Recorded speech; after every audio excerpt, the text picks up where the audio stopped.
On se trouve à Tchassiviar, depuis 3 ans pour la guerre en Ukraine. On poursuit sur les dernières avancées russes à Tchassiviar, sur le front de Pokrovsk.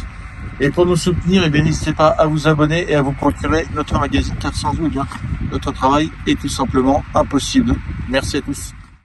Nous retrouvons Charles Danjou, le président fondateur d'Omerta Média. Bonjour Charles Danjou. Bonjour Liselotte. Alors pour les auditeurs qui nous suivent sur le live X ou YouTube, ils pourront se rendre compte que vous êtes dans la Cambrousse. Alors expliquez-nous un petit peu d'où vous nous parlez. Oui, alors on a passé une semaine près de Lugansk, qui est une des deux grandes villes du Donbass intégrées à la Fédération de Russie. Nous étions sur le front de Bakhmut et de Tchassiviar, qui est l'un des plus actifs en ce moment. Et puis là, on est descendu dans la région de Donetsk pour suivre une nouvelle unité qui, elle, combat aussi sur le front de Tchassiviar, mais plutôt sur le flanc sud, entre Tchassiviar et Pokrovsk, qui est aussi l'un des points les plus chauds en ce moment des combats entre Russes et Ukrainiens. Alors les combats continuent de brûler, si je puis dire, entre les Russes et les Ukrainiens. Pourtant, dans la presse, on lit qu'un accord est quand même sur le point de se décider entre Russes et Ukrainiens sous l'influence des États-Unis. On va y revenir, mais bon, est-ce que vous pourriez commencer par nous parler justement de ces combats? Quelle est la situation sur place? Qu'est-ce que vous voyez? Alors oui, ces négociations, ce début de négociation, on en entend parler, mais je dirais les Russes savent ce qui se passe, ils étaient au courant de l'actualité, mais sur le terrain, ça change absolument rien. C'est-à-dire que même les combats ont redoublé côté russe et côté ukrainien, et je dirais, parce qu'on a posé la question quasiment à chaque fois qu'on a vu des officiers ou des soldats, on leur pose la question, qu'est-ce que vous pensez des négociations en cours, de la perspective des négociations, et ça leur fait quasiment ni chaud ni froid, en fait. Eux souhaitent, les Russes souhaitent la paix, ça c'est un objectif, mais ils considèrent que la paix n'est atteignable qu'en gagnant cette guerre. Donc ils restent concentrés, et même, je vous dis, c'est de plus en plus intense sur la partie où on est, mais je regardais aujourd'hui l'activité sur la région de Koursk, c'est aussi, l'activité s'accélère et s'intensifie. Donc sur le terrain, il n'y a pas d'effet concret immédiat. Quand vous dites qu'ils s'arrêteront une fois qu'ils auront gagné cette guerre, qu'est-ce qu'ils entendent par gagner cette guerre? Voilà, où est-ce qu'ils devraient en arriver pour considérer que c'est une victoire? Alors, le premier objectif, il n'est pas tellement territorial, il est plutôt de détruire l'armée ukrainienne. Et pour détruire l'armée ukrainienne, ils considèrent qu'il n'y a pas tellement besoin de prendre de territoire, ils sont en train de la détruire comme ils le peuvent sur les zones où il y a les combats en ce moment, puisque en fait, cette zone, c'est une zone de 100 km de large, et les Ukrainiens y ont massé vraiment ils ont construit depuis longtemps des défenses qui leur permettent de tenir face aux Russes, de ralentir les Russes, de faire que cette progression des Russes soit la plus difficile possible. Ils y ont massé beaucoup d'hommes, et en fait, c'est une guerre d'attrition qui joue sur une bande de 100 km de large, et les Russes veulent y détruire l'armée ukrainienne. Ça, c'est le premier objectif. Deuxième objectif, il est territorial, et là, effectivement, à minima, ils veulent libérer, ils veulent récupérer toute la région de Donetsk, ce qui n'est pas encore le cas. Par exemple, cette ville de Tchassiviar ou cette ville de Pokrovsk dont on parle font partie de la région administrative de Donetsk. Donc ça, les Russes ne lâcheront pas. Ça, c'est le prérequis minimum. Mais ensuite, ils ont d'autres objectifs en tête, notamment la ville de Kharkov, plus au nord, et évidemment cette région de Koursk qu'ils doivent libérer avant tout début de négociation, puisque pour les Ukrainiens, pour Zelensky, le fait d'occuper encore un territoire, enfin un tiers du territoire conquis au mois d'août, donc c'est plus grand-chose, mais ça existe quand même, c'est une carte maîtresse pour les négociations. Donc avant d'entamer les négociations, les Russes vont s'assurer de retirer cette carte entre les mains de Zelensky pour pouvoir être en position de force le plus possible pour négocier. Est-ce que justement, ils ne pourraient pas s'imaginer que ça pourrait être l'une des cartes qui fait partie des négociations? Zelensky parlerait d'un échange de territoires. On imagine que Koursk pourrait faire partie de ces territoires qu'il échangerait avec les Russes. C'est difficile de savoir ce que veut Zelensky réellement, parce que ça, c'est un argument qui parle aux Occidentaux, mais il connaît bien les Russes. Il a travaillé en Russie, il a fait des spectacles musicaux humoristiques en Russie. tout le monde les a vus.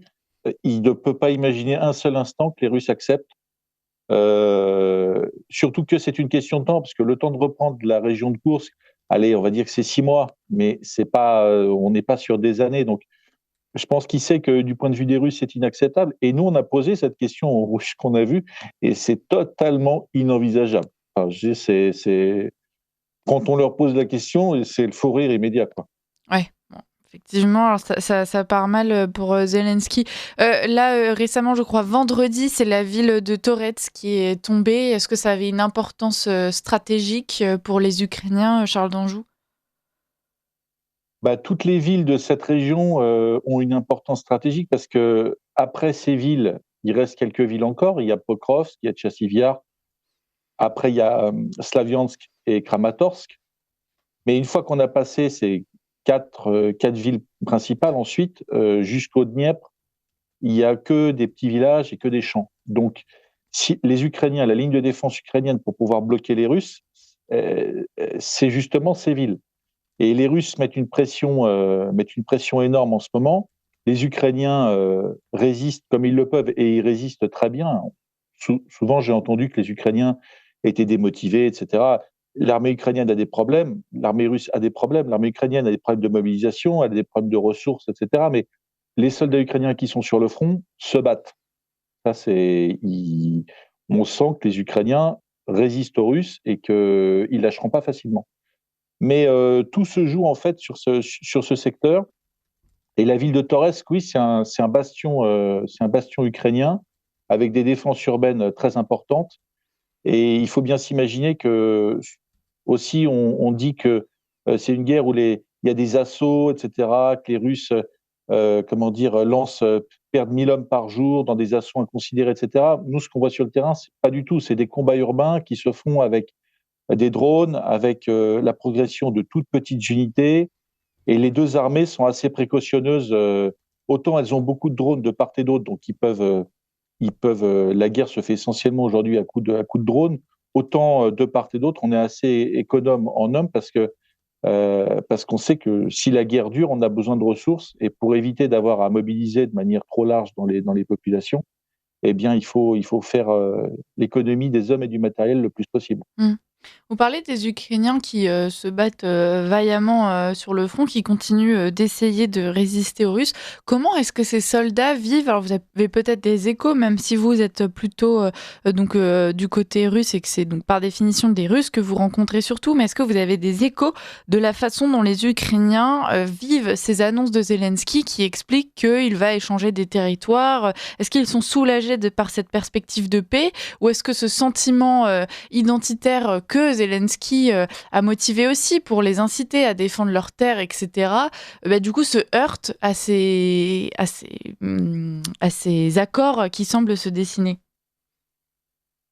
Alors, je pense qu'il y a les deux. Je pense qu'il y a une partie d'Ukrainiens qui sont des démobilisés, qui n'avaient pas vraiment envie de servir, qu'on a envoyés au front contre leur gré par obligation, qui, eux, attendent évidemment l'accord de paix, et plus vite ce sera signé, et mieux ce sera. Et à la limite, ces régions russophones, je dirais, face à la perspective de retourner chez soi dans l'ouest de l'Ukraine, en fait, je pense que ça n'a pas tellement d'importance. En revanche, il y a aussi toute une partie des forces ukrainiennes qui, elles, sont plus politisées, plus nationalistes et qui aujourd'hui refuseraient un accord qui serait trop à l'avantage des Russes. Et pour la France, la plus extrémiste de ces nationalistes, l'objectif, c'est de récupérer la Crimée, c'est de récupérer l'est du Donbass complètement, ce qui évidemment, même Zelensky en a convenu, qui est totalement, même les Européens en ont convenu, ce qui est totalement irréaliste. Ouais.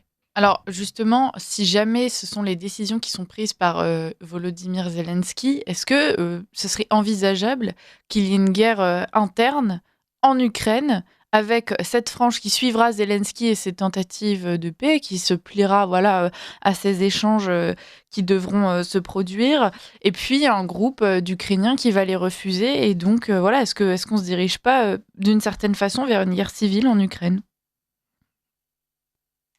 Alors, la politique ukrainienne est assez compliquée parce que Zelensky a nettoyé plusieurs fois son entourage. Il y a D'abord, il a évacué le général Zaloujny, qui était le chef d'état-major de l'armée ukrainienne, qui a été remplacé par le général Syrski. Zaloujny est parti comme ambassadeur à Londres, mais on voit bien qu'il a envie de faire de la politique, il a envie de se lancer et que il attend son heure, mais qui sera dans la partie. Et il bénéficie, Zaloujny, d'un aura très important au sein de l'armée ukrainienne et au sein de la population ukrainienne. Après aussi, Zelensky s'est fait beaucoup d'ennemis.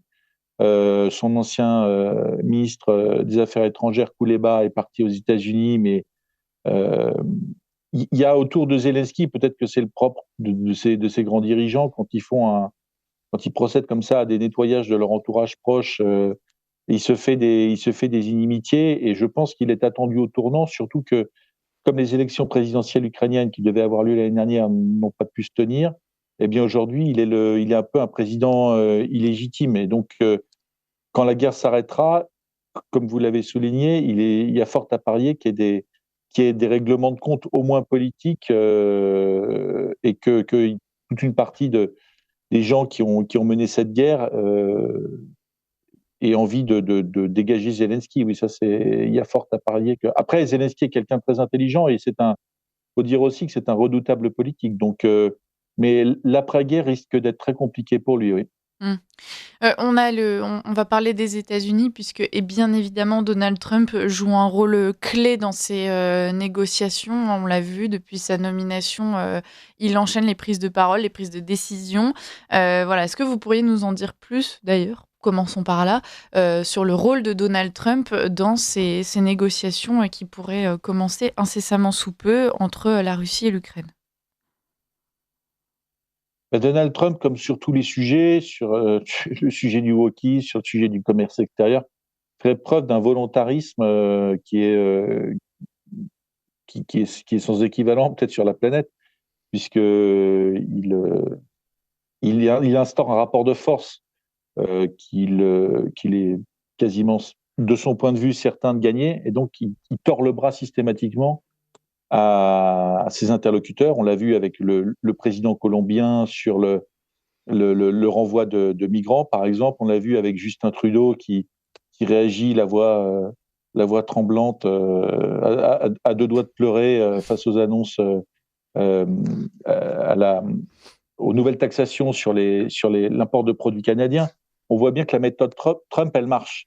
Elle marche avec beaucoup de dirigeants, elle marche avec beaucoup de pays, mais là, il est face à quelque chose qui est peut-être plus compliqué que ce qu'il pensait au départ, c'est-à-dire que en face de lui, il a Vladimir Poutine qui, je dirais, sur le plan humain, sur le plan anthropologique, quasiment est capable de tout à fait prêt à tenir un rapport de force avec lui, bien que je pense que on l'a dit d'ailleurs souvent, les deux dirigeants je pense, ont des atomes crochus et s'apprécient, mais après on est sur de la politique, on est sur des questions qui dépassent l'affect. Donc Vladimir Poutine a moyen comment dire, de tenir un rapport de force.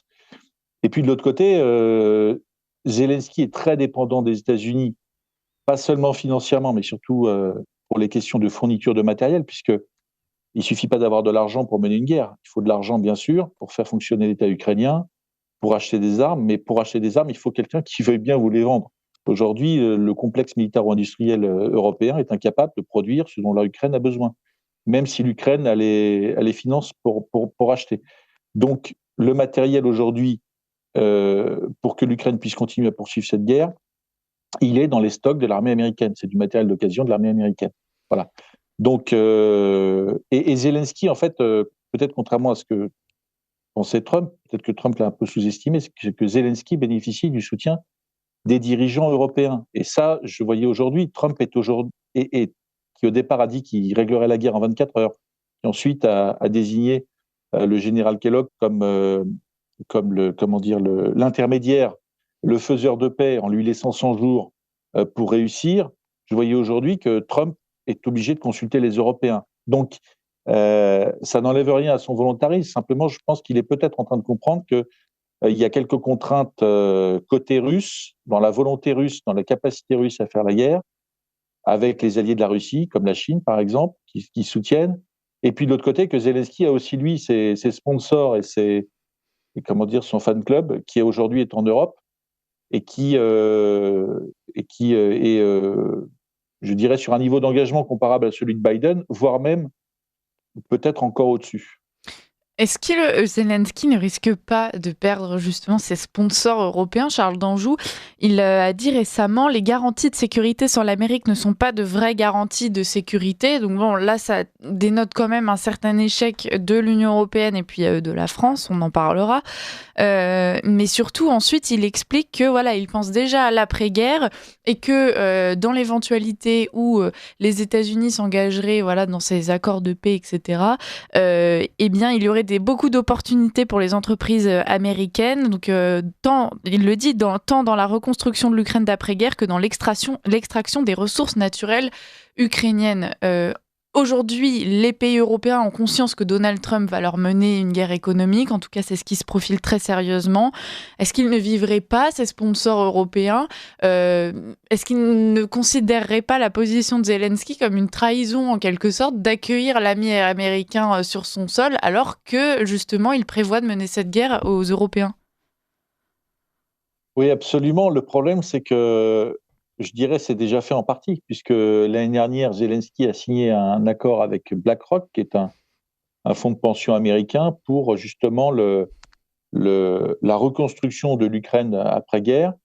Et dans cet accord, il y a une partie de la gestion des actifs, je dirais, immobiliers ukrainiens, mais aussi agricoles et surtout des minerais existants que l'Ukraine produit, comme le charbon par exemple ou le fer, mais surtout des métaux rares dont l'extraction n'a quasiment pas débuté en Ukraine, et l'Ukraine a un potentiel, d'ailleurs c'est le premier potentiel en termes de lithium par exemple, minerai dont on se sert pour faire les iPhones européens. Donc le sous-sol ukrainien est extrêmement riche et extrêmement prometteur. Et les Américains n'ont pas attendu l'arrivée de Trump pour se positionner. Et le BlackRock signant cet accord global avec Zelensky pour conseiller l'État ukrainien sur la gestion de la reconstruction et la gestion de l'extraction et de l'exploitation de ces minerais a placé les États-Unis déjà en pole position. Donc les Européens, comme souvent, sont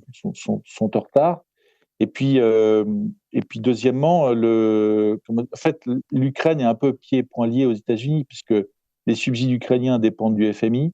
Le FMI est largement influencé pour, comment dire, par les États-Unis. Donc les États-Unis ayant largement financé, équipé et soutenu et sauvé Zelensky, eh bien, ils vont retirer la plus large part du gâteau. Et les Européens sont, pour le moment, puisque fait toujours de bons sentiments, exclus des négociations et sont pas du tout entrés d'ailleurs sur le terrain de la reconstruction et de la gestion des terres rares, des minerais à haute valeur ajoutée. Contrairement à Trump qui a mis la question sur la table tout de suite. Enfin, il en a fait une question publique, il l'assume, il la revendique.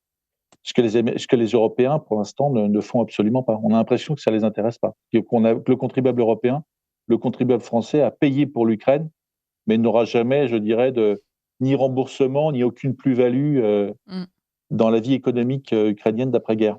Ah oui, c'est Zelensky lui-même qui dit qu'il n'est pas dans l'intérêt des États-Unis que donc ces grandes réserves minérales tombent entre les mains de la Russie. Mais alors en fait, il est en train de brader son pays, si on comprend bien, pour acheter la paix. Et par contre, l'intérêt européen, on a l'impression que ça le préoccupe pas vraiment, Volodymyr Zelensky.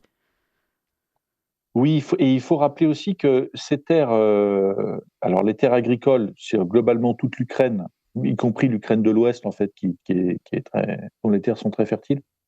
Mais les minerais, c'est surtout, ça démarre à l'est de Kiev, à l'est du Dniepr, jusqu'au Donbass. Et par exemple, cette ville de Pokrovsk dont on parlait tout à l'heure, eh bien, c'est un des points très importants.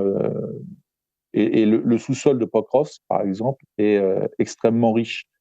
Et ça, c'est aussi un but de guerre des Russes, évidemment, qui ont en Russie ce qu'il faut en nickel. Enfin, la Russie a un potentiel énergétique extraordinaire, dont à peine 15% a été, je dirais, découvert, a été exploité, pas seulement sur le pétrole, sur le gaz, sur l'uranium, mais aussi sur tout un tas de, de minerais rares. Mais évidemment, ça intéresse les Russes. Ça intéresse les Russes pour eux-mêmes et ça intéresse les Russes aussi pour mettre à genoux l'Ukraine. D'un point de vue économique, de retirer à l'Ukraine un certain nombre de ressources économiques. Du point de vue des Russes, l'Ukraine doit devenir une espèce de zone tampon avec l'Occident.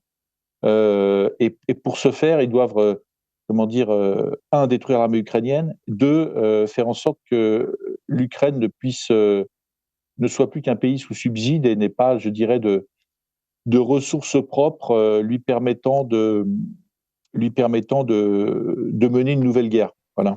Bon, en fait, concrètement, les Ukrainiens ont dû choisir entre deux empires, la Russie ou les États-Unis, puisque dans tous les cas, si on comprend bien, de toute façon, ils vont être quand même d'une certaine façon assez dépossédés de leur pays, en l'occurrence Charles d'Anjou. Oui, et puis c'est un peu l'histoire de l'Ukraine. On voit bien, si on prend le critère de la langue, par exemple, qui est quand même fondamental quand on essaie de comprendre, de faire une analyse géopolitique, toute la partie ouest de l'Ukraine n'a pas grand-chose à voir avec la Russie. C'est les anciennes terres de l'Empire austro-hongrois. Par contre, la partie est de l'Ukraine, là, elle est clairement russophone. Il y a des liens familiaux d'ailleurs entre ces Ukrainiens de l'Est et les Russes qui sont de grande proximité. Et donc, évidemment, il y a toute une partie de l'Ukraine qui est naturellement, historiquement, traditionnellement, linguistiquement tournée vers l'Europe. L'ouest de l'Ukraine, l'ukrainien en fait ressemble à la langue polonaise hein, assez largement. Donc, naturellement, historiquement, ils sont tournés vers cette partie. Par contre, il y a l'autre partie de l'Ukraine qui elle est russophone, et c'est toute la problématique de l'Ukraine depuis 20 ans. Dans ce conflit, on peut considérer que de toute façon, s'il y a bien une chose dont on peut être certain, c'est que l'Union européenne a échoué, parce qu'on a l'impression on est le dégât collatéral de cette guerre. On a énormément donné à l'Ukraine. Le résultat, c'est que les États-Unis vont pouvoir investir en masse sur zone. A priori, donc, il n'y aura pas vraiment de part pour les Européens. Et puis, voilà, il y aura cet échange de territoire. Enfin, c'est un fiasco total, l'implication de l'Union européenne dans ce conflit, Charles d'Anjou. C'est fiasco total. Bon, du point de vue français, parce que je suis pas expert tellement pour les autres pays, mais du point de vue français, de toute façon, c'est un échec de plus dans la diplomatie menée surtout par Emmanuel Macron d'ailleurs, parce que François Hollande a échoué, et puis il y a ces déclarations sur les accords de Minsk qui en fait ont été signés pour permettre à l'armée ukrainienne de se réarmer et de se former, ce qui a été évidemment un succès, puisque le résultat aujourd'hui, c'est qu'elle est prête, elle est tenace au combat. Mais la diplomatie, de toute façon, d'Emmanuel Macron est une succession d'échecs. On le voit avec les BRICS, on le voit en Afrique. Le ministre des Affaires étrangères français se rend au Tchad. Moins de 24 heures après, le Tchad annonce que les Français vont devoir rendre leur base de Faya-Largeau et partir du Tchad. Donc c'est une succession d'échecs, et l'Ukraine est un des échecs de la diplomatie française, avec des fiascos, je dirais, qui confinent vraiment au grotesque. Par exemple, la formation de la brigade Anne de Kiev pendant plusieurs mois par l'armée française, qui subit des désertions en France, dont une partie des soldats désertent sur le territoire français, et une fois rentrés, eh bien, est prise dans des scandales de corruption et disloquée. En fait, cette formation financée par les Français n'a servi à rien. Alors, comme d'habitude, on en a fait un élément de communication. Sébastien Lecornu, ministre de la Défense, est allé jouer aux petits soldats, au général, pour inaugurer la fin de la formation, pour féliciter les Ukrainiens et les Français. Mais en réalité, tout ça n'a servi à rien, et même c'est un fiasco. Donc, je dirais, du point de vue français, malheureusement, l'Ukraine est c'est une étape de plus dans l'affaissement de la diplomatie, de la politique de défense et de l'image de la France dans le monde généralement, oui. Écoutez, on espère que ça va changer. Bon, il nous reste à peine plus d'une minute.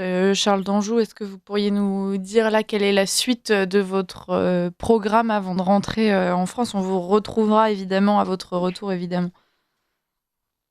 Alors, on prépare le prochain magazine qui sort dans 2 semaines, qui est consacré à 3 ans de guerre en Ukraine. Donc, on revient sur un peu sur évidemment la situation, mais aussi sur tous les reportages qu'on a pu faire sur place depuis 3 ans, depuis le tout début du conflit. On revient là-dessus et puis on prépare évidemment là en ce moment le prochain reportage qui fait, puisque la dernière fois on était à Kursk, on a suivi une unité de dronistes français de l'escadrille Normandie-Yémen, reformée par des Français et des pilotes de drones.